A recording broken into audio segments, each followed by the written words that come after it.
Aposentados. Vocês sabem que os ministros do STF já haviam confirmado a revisão da vida toda desde dezembro de 2022. Depois disso, numa brusca e inusitada posição, a Corte, em março desse ano, decidiu derrubar o seu próprio entendimento, que permitia a revisão.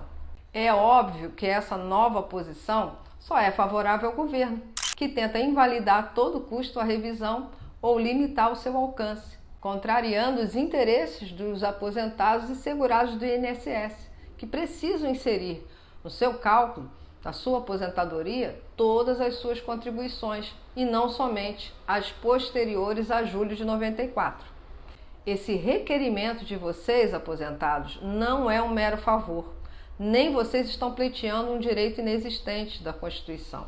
Muito pelo contrário, o pedido de vocês é para que se faça a própria justiça. E no nosso papo de hoje, eu vou tirar algumas dúvidas a respeito da modulação que pode ocorrer na decisão do tema 1102, da revisão da vida toda, que visa salvaguardar os direitos dos aposentados, que buscam conquistar um benefício mais vantajoso. Afinal, vocês contribuíram por toda a vida para isso, não é mesmo? Não esqueçam de deixar o seu joinha, o seu alô nos comentários aqui embaixo, porque a sua participação é muito importante. Vamos lá?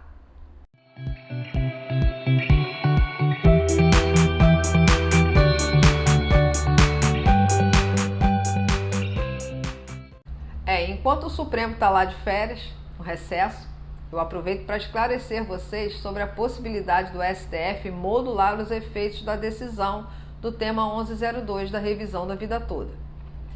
Para vocês saberem mais um pouquinho sobre isso, a gente precisa começar a falar aqui sobre o voto da ministra Rosa Weber, porque foi daí que começou esse assunto de modulação que vocês tanto ouvem por aqui no YouTube.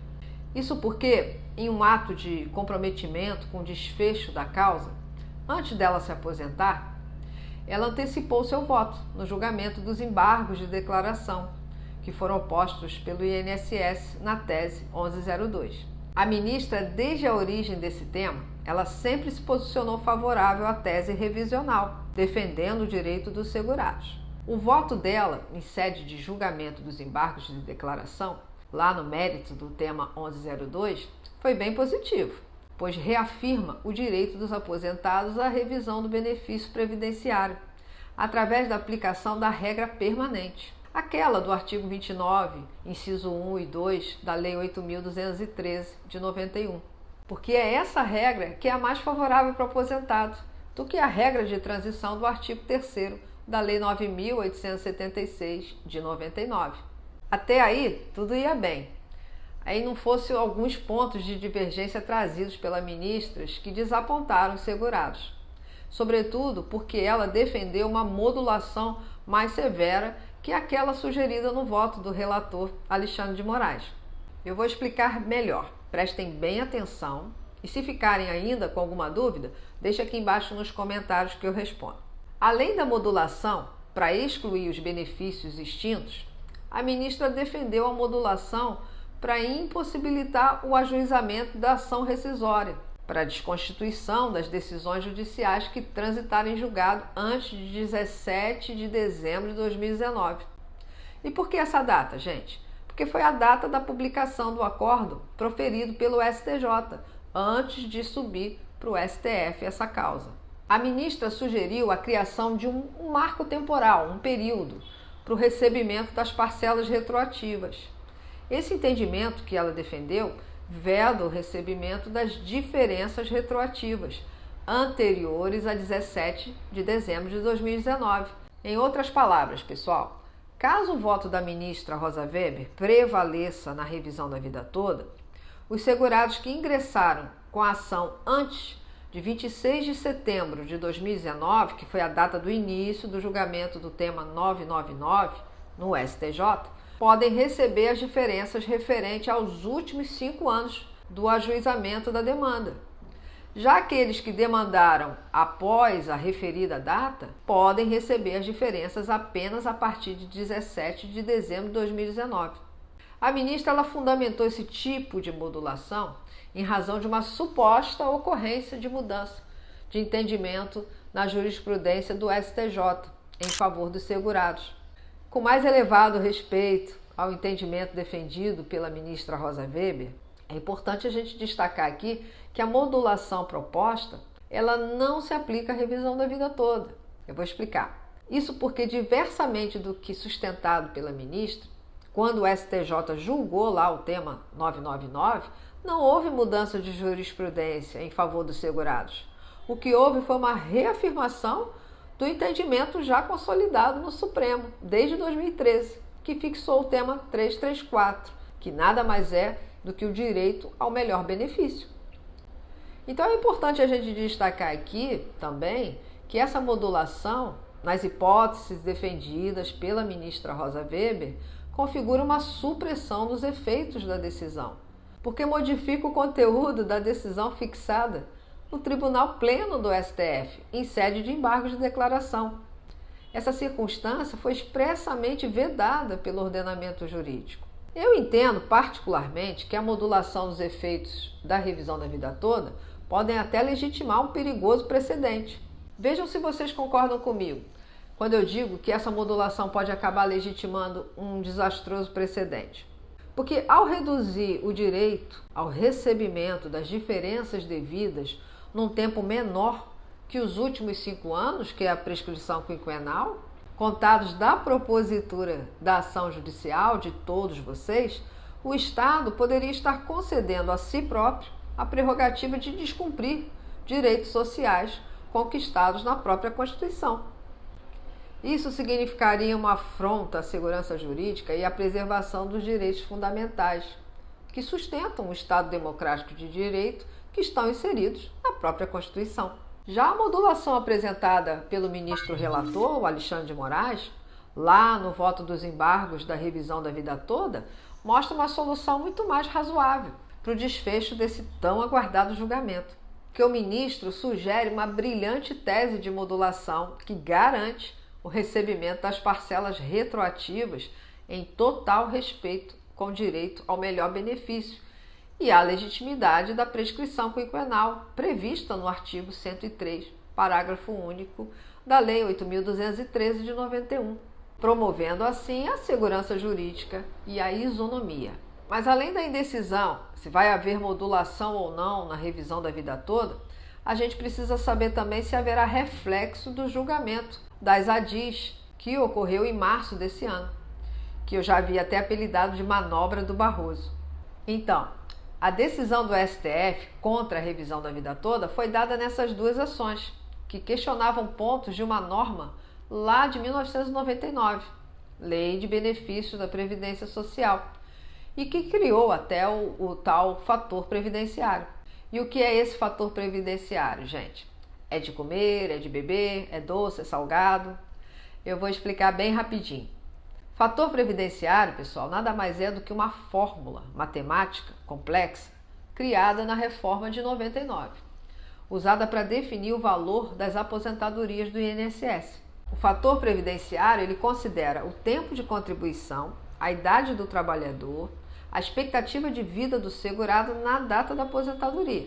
O objetivo do fator previdenciário é desestimular as aposentadorias precoces, incentivando o brasileiro a trabalhar por mais tempo antes de se aposentar. Quanto menor for o tempo de contribuição e a idade, menor é o fator, e quanto maior forem, maior será o fator.